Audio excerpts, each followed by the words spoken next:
Let's stay with this subject now, though, and broaden it a little bit by looking generally at the resistance of Western nations to repatriate children whose parents are dead or whose mothers are deemed security risks. We can speak now to Dr. Hans-Jakob Schindler, Senior Director of the Counter-Extremism Project, which is a transatlantic think tank and advocacy group. Welcome to the programme. How many people are we talking about, children and mothers, who are languishing in these camps, who belong to EU countries? Thank you so much for having me on. First of all, numbers are really difficult to obtain because there are citizens of various status of citizenship in those camps. We're talking about just about over 1,000 children and then several thousand potential women.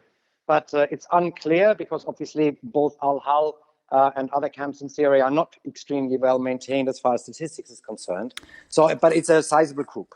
OK, a sizable group and a real difference in Western nations in how they should deal with them. The United Kingdom clearly feels, having only repatriated 3 orphans, clearly feels that the mothers of these children are potential security risks, even if they see the children as innocents. What do other countries in Europe feel? I mean, what about France, Germany, many other European countries? How are they dealing with these people differently?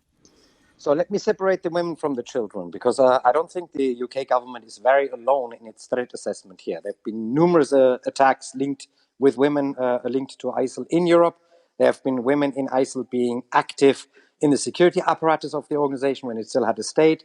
There were recruiters that were women. So I don't think that the UK government is alone in judging that women in general can no longer seen per definition as less dangerous than men.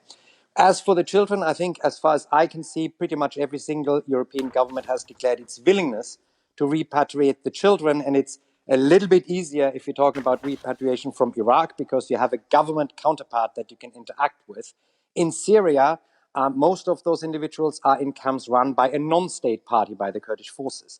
So the repatriation issue is far more complex in a legal sense in Syria than it is in Iraq. But all governments are willing to take the kids back. It's just a question on how you're eventually going to be able to do that. But there is also a real problem with the people that are holding both the women and the children. If you separate the children from the mothers, you are then having to deal with, or the camps are going to have to deal with, a large number of stateless individuals.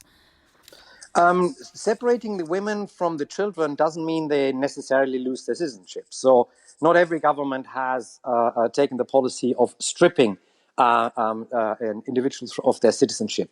What has happened is that a large number of those going from Europe were actually not European citizens, but had European permanent residence status, and that actually expired. The British government actually did a deliberate decision early on to double-check whether anyone had a dual nationality and then withdraw the British nationality in favour of the other one.